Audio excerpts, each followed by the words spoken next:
ಬಲು ಹಗುರವಾಗಿದೆಯಲ್ಲ. ಇದು ಕ್ಷಿಪಣಿಯಲ್ಲಿ ಬಳಸುವ ಹಗುರವಾದ ವಸ್ತು ಇದು. ನೀವು ನಮ್ಮ ಹೈದರಾಬಾದಿನಲ್ಲಿರುವ ನಿಜಾಂ ಆಸ್ಪತ್ರೆಗೆ ಈಗಲೇ ಬರಬೇಕು. ಹೌದಾ, ಬನ್ನಿ. ಇದೇನಿದು ಬಲು ಹಗುರವಾಗಿದೆಯಲ್ಲ. ಇದು ಕ್ಷಿಪಣಿಯಲ್ಲಿ ಬಳಸುವ ಹಗುರವಾದ ವಸ್ತು ಇದು. ನೀವು ನಮ್ಮ ಹೈದರಾಬಾದಿನಲ್ಲಿರುವ ನಿಜಾಂ ಆಸ್ಪತ್ರೆಗೆ ಈಗಲೇ ಬರಬೇಕು. ಹೌದೇ, ಬನ್ನಿ ಹೋಗೋಣ. ಬನ್ನಿ.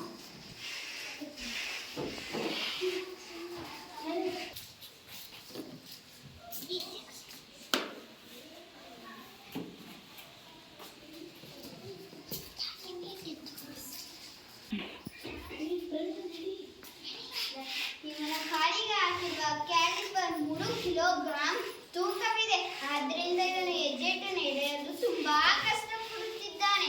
ಹೌದು, ಇವನು ನಡೆಯಲು ತುಂಬಾ ಕಷ್ಟಪಡುತ್ತಿದ್ದಾನೆ. ಇವನ ಕಷ್ಟವನ್ನು ನಿಮ್ಮಿಂದ ನಿವಾರಿಸಲು ಸಾಧ್ಯವಿಲ್ಲವೇ? ರೋಗಿಗಳ ವೇದನೆ, ವೈದ್ಯನ ಕಳಕಳಿ, ವಿಜ್ಞಾನಿಯ ಮನ ಕಲಕಿತು. ಜನರ ನೆರವಿಗಾಗಿ ಬಾರದ ವಿಜ್ಞಾನ ತಂತ್ರಜ್ಞಾನಕ್ಕೆ ಏನು ಅರ್ಥವಿದೆ?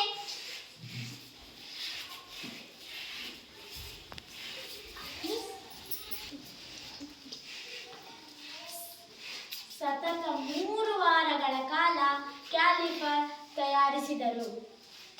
ಓಹೋ, ಏನಿದೆ ಈ ಕಡೆ ಬಂದಿರೋದು? ನೀವೇ ಹೇಳಿದ್ದೀರಲ್ಲವೇ ಇವನ ಕಷ್ಟವನ್ನು ನಿಮ್ಮಿಂದ ನಿವಾರಿಸಲು ಸಾಧ್ಯವಿಲ್ಲವೇ ಎಂದು. ಅದಕ್ಕೆ ನಾನು 300 ಗ್ರಾಂ ಇರುವ ಹೊಸ ಕ್ಯಾಲಿಪರ್ ತಯಾರಿಸಿಕೊಂಡು ಬಂದಿದ್ದೇನೆ. ಹೌದಾ, ಎತ್ತಿ ಕೊಡಿ ನೋಡೋಣ. ಬಲು ಹಗುರವಾಗಿದೆ. ಹಾಗಾದರೆ ಅವನ ಕಾಲಿಗೆ ಅಳವಡಿಸೋಣವೇ? ಅಳವಡಿಸೋಣ.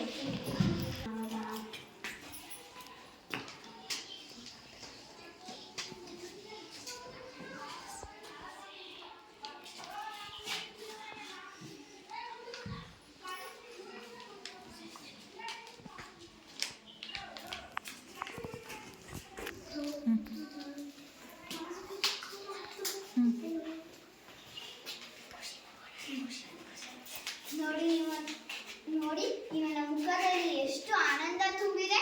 ಹೌದು, ಇವನ ಮುಖದಲ್ಲಿ ತುಂಬಾ ಆನಂದ ತುಂಬಿದೆ. ಇಂತಹ ಮಾನವೀಯತೆ ಮೆರೆದ ವಿಜ್ಞಾನಿ ಯಾರು ಗೊತ್ತು? ಅವರೇ ನಮ್ಮ ಹೆಮ್ಮೆಯ ರಾಷ್ಟ್ರಪತಿಯಾಗಿದ್ದ APJ ಅಬ್ದುಲ್ ಕಲಾಂ. ಅಬ್ದುಲ್ ಕಲಾಂ ತಮಿಳುನಾಡಿನ ರಾಮೇಶ್ವರಂ ಎಂಬ ಹಳ್ಳಿಯಲ್ಲಿ ಜನಿಸಿದ ಕನಸುಗಾರ. ಬಾಲಕರಾಗಿದ್ದಾಗ ಕಡಲ ತೀರದಲ್ಲಿ ಕುಳಿತು ಪರಿಸರವನ್ನು ವೀಕ್ಷಿಸುತ್ತಿದ್ದರು. ದಡದಲ್ಲಿದ್ದ ಪಕ್ಷಿಗಳು ನೆಲದಿಂದ ಮೇಲಕ್ಕೆ ಹಾರುತ್ತಿದ್ದವು. ಪಟಪಟನೆ ರೆಕ್ಕೆ ಬಡಿದು ಒಂದು ಕ್ಷಣ ಹಾಗೆಯೇ ತೇಲುತ್ತಿದ್ದವು. ಇದನ್ನು ಕಂಡು ಮುಂದೊಂದು ದಿನ ನಾನು ಆಕಾಶದಲ್ಲಿ ಇವುಗಳಂತೆ ಹಾರಾಡುತ್ತೇನೆ ಎಂದು ಕನಸು ಕಾಣುತ್ತಿದ್ದರು. ಈ ಕನಸುಗಾರನೇ ಮುಂದೆ ಶ್ರೇಷ್ಠ ವಿಜ್ಞಾನಿಯಾದರು.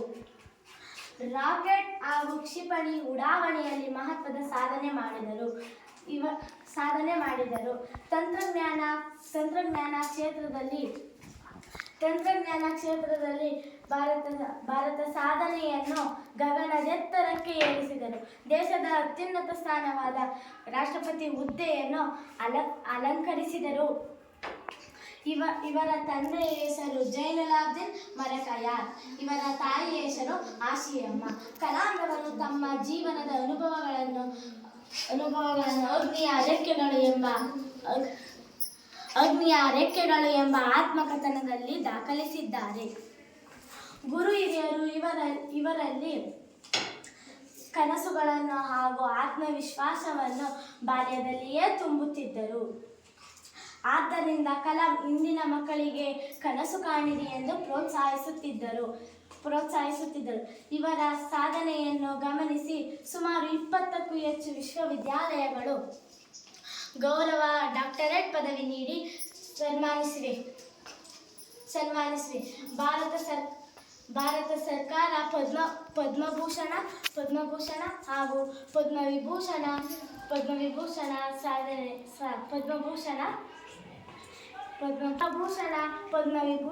ಪದ್ಮವಿಭೂಷಣ ಪ್ರಶಸ್ತಿ ನೀಡಿ ಗೌರವಿಸಿದೆ. ಒಂದು ದುಃಖವಾದ ವಿಷಯವೆಂದರೆ ಇವತ್ತು ದಿನಾಂಕ 27/7/2015 ವಿಧಿವಶರಾದರೆ ಎಂದು ನಮಗೆ ಹೇಳಲು ದುಃಖವಾಗುತ್ತದೆ. ಧನ್ಯವಾದಗಳು.